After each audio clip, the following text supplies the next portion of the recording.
I have a question. Did you happen to see my question on um the app we use? Yes. It's about binding down that you don't want in spells. Mhm. Um, an old teacher of mine told me that when you're working with spells, that you want to make sure to, put down everything you do want, but to bind down everything you don't want. And I was wondering, is that, necessary anymore? Is that like, is it necessary? Okay, and that's a really good question. And I think that the first time that I saw that and really dealt with it was in Ophio's book about getting things, material things through creative visualization. And he actually does have a law in there about binding, the law of binding and limitation, basically. And Uh, I think it's really important to understand that with everything you intend to manifest, there's an equal and opposite reaction. However, mhm. we also have to understand that there's a rule that's even higher than that, and that rule is what you focus on expands. So when it comes to manifestation and binding and things like that, I think at the beginning it's very good to understand that there are opposites, but moving forward, it's even better and more efficient repetitively to place your focus on the end result of what it is you're trying to manifest. If you spend equal Okay. amount of time on the negative aspect of what could happen, you're literally putting just as much faith in that as you are in your manifestation, which is probably why a lot of these witches get Okay. 50% results or less. So just to Yeah, sum it all up, I that's think that probably why. it's equal to doubt. Basically, it's you're adding doubt into your ritual. So just to kind of sum it all up, I would say it is important to Okay. understand that yes, there is uh, the potential for the opposite thing to happen, right? And I'm saying that it's important to understand that so that you don't go off thinking like, oh, well, everything is just going to be my way no matter what. It's good to understand that, yeah, the opposite can happen. But when it comes to doing the work, I, when it comes to me, and I focus on the things that I want, I only focus on that outcome. Like, there's literally no other option. I don't even give room for it. So I've done it that way. Like I said, when I first read Ophio's book, I was doing that. But what I learned is taking that amount of energy and putting it all towards my manifestation works even better. That's what I found through my experience. Right. Can I So add something to that? like, what else? Oh yeah, go ahead. I was going to answer your question. I saw when you posted it in the group. Um, I Yeah. was going to just give my perspective on manifestation, and what I have used and what I've learned is just like Travis said, that there's always, the opposite that can happen. It's just, that's just how it is. But if if you focus on, like, this is what I do, like, because to kind of like train my brain, I guess, to focus on what I want, is I will end my manifestation with in the best way possible for my Okay. highest good. Um, Even sometimes I won't use my highest good because sometimes, things be tricky and be like, oh well, yeah, we did that Yeah. for for you to grow, but and Yeah. it may not be the best possible way that you thought, but in the long run it is. But Right. put in the best possible way, thinking that harm to none, in the best possible way. Uh-huh. And I just kind of keep it Right. simple and sweet and just let it be. Okay. Okay. Yeah. Yeah, that sounds about right, because I was thinking, she would always say, magic's tricky, you ask for like a lot of, say like you ask for a lot of money, Yeah, and okay, uncle dies, he's got a lot of money, you inherit his money, and you're yeah, now you lost your uncle, but you got your money, that's what she was kind of right. saying, like buying stuff down like that, but Yeah, you're Right. doing it in a general way, so it would work the same. Yeah, there was two people that I was watching their YouTube about that, and her experience, she said her first time she had asked for money, and like she asked for a specific amount of money and she got it, but she got into a car accident and it totaled her car. Um, She wasn't injured, but she realized, okay, I need to be specific, because she ended up, yeah. totaling her car. And a friend of mine, actually, she did a ritual, and it was like a couple weeks later, she said she was at work and she was working at the cafe, and the sign fell on her head and Uh-huh. really caused her like a concussion. Like it was a huge sign. And she was going through like how she's going through like she might have to get a lawyer because they don't want to pay her. And I'm like, do you remember the ritual Right. you did? And I'm like, were you specific? Because you may get money, but look how you're getting it. Yeah. Yeah. Yep. More than Yep. Yep. specific, it's also about having, on the same book that Trav referenced, the Ophel book. Ophel. It's about your sphere of ability, or I like to call it avenues of manifestation. So if you ask for money, what in your life do you have set up now where money can flow with the least resistance? Because in a car accident, house burns down, anything like that. Yeah. It's because there's a lot of resistance between what you're asking for and what's available in your physical life right now.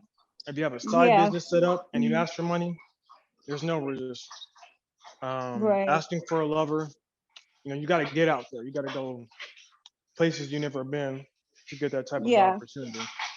Yeah, my Like money that. thing was just like an example of like, the binding down or anything. I'm not looking for money or anything at this point. But yeah, it goes the easiest route. Yeah, I understand that and everything. Say the easiest thing with binding of what you don't want is understanding what your own limiting beliefs that are causing the resistance to bringing in what you do want. Like I'd say that's the only benefit to that, is just bringing on reality to how do I actually feel about this? Is what I'm putting out here actually what I want? Or is there something else that I want? What's keeping me from this? That You you're know, like looking, yeah, it's much deeper than it's much deeper. like for years, I was trying to manifest big money and shit like that in order to have freedom. But it wasn't until I realized my resistance and all the negative things that I had, or the things that I didn't want happening when it came to money, that I realized it wasn't really the money I wanted. It was the freedom of my time. I wanted to Right. be able to do what I love. And then once I started making adjustments, doing for what I loved, then there wasn't any resistance to the money coming in for what I needed. So Yep. I was, and then abundance came to me in a different way. So I think there is something to be said when it comes to writing down the shit that you don't want, in the sense that allows you to figure out what barriers you're putting up. But I wouldn't put weight into those things. I would just let them clarify as to what it is that I actually want. Okay, that makes sense. Makes sense. Because ultimately, what we're dealing with here is because like all these beliefs and rules and stuff, they all boil down to like really fundamental principles. And what all this manifestation business should be teaching us is that the power comes from you as the operator and observer, not from something outside. Because I'm saying that because this shows subconsciously in the words that we choose to say and the beliefs that we choose to have. There's nothing that can stop me from manifesting what I want. There's nothing that can stop me from manifesting what I want, because it's coming from my drive, my will, my awareness, my focus. I don't have to ask no spirit, no God. All these different entities that we speak of, they're obedient to the magus. Now that doesn't mean that there's a bunch of like spirits floating around out here waiting for you to tell them what to do. When we speak about these spirits and these forces, they're just that. They're forces of nature. And forces of nature are influenced by forces that are greater than them. For example, these elementals. They are forces of nature, but they are disciplined by the force called man or woman, the force called human being. And the human being, guess what, is influenced by forces that are greater than it. And the chain of command goes up. Right. So when we talk about manifesting earthly things, all these earthly things are composed of forces that are lesser than man. So when I say that there's literally nothing that can stop me from manifesting what I want, that's coming from an understanding that the things I want are less than me.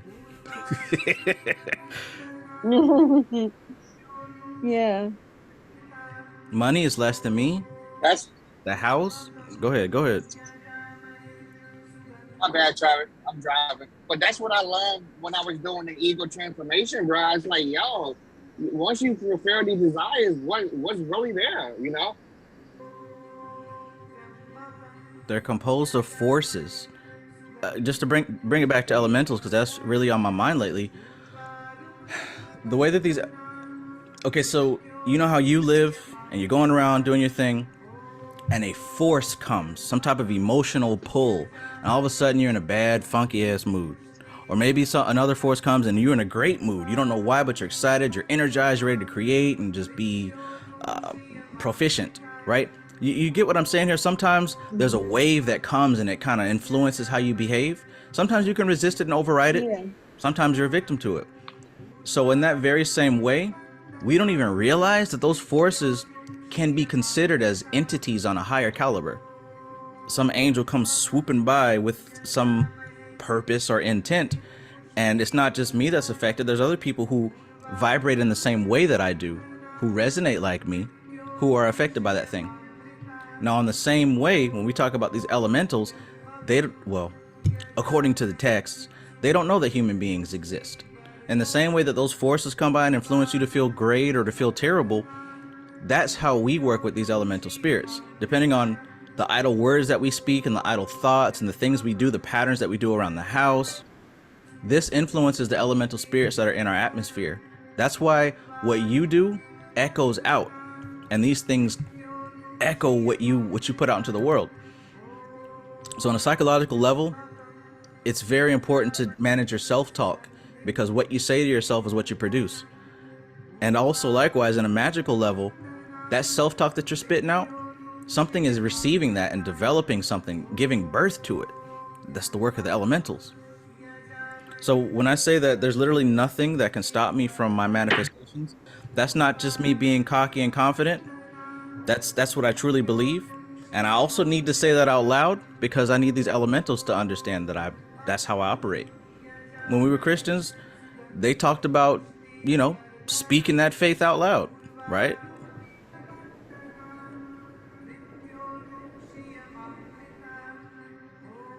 Yeah, I think that's where I think too, when it comes to like trying to manifest your desires or anything like that, a lot of my work has been focused on building the correct framework in order to receive, because I recognize that all my desires are coming from somewhere else, a lack of fulfillment or anything like that in one area or another. Or maybe I just fucking need money for the bills that month and I need it to manifest or whatever. But the thing that's helped me the most has been changing my framework so I can be aware of when certain opportunities are coming in, or just allowing myself to be adaptable and flexible.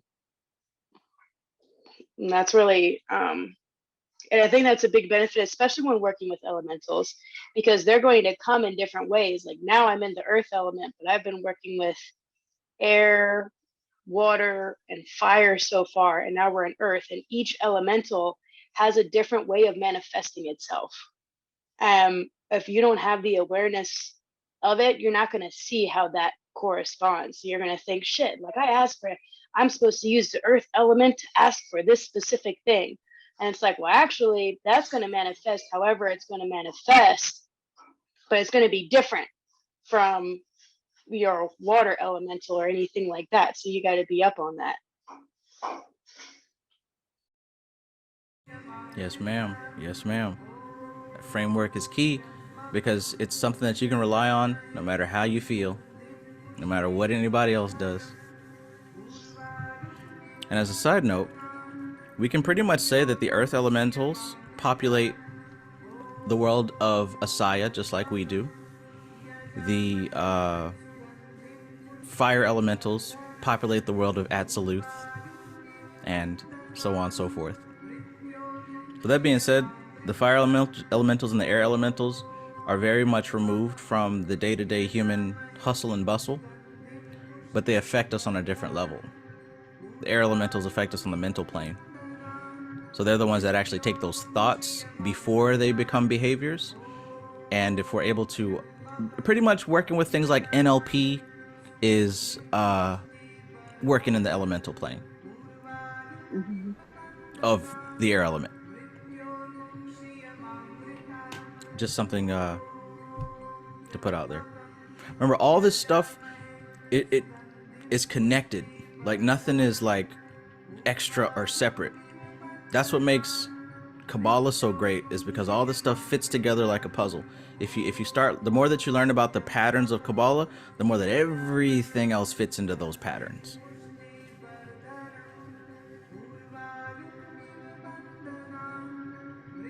Framework. Mhm.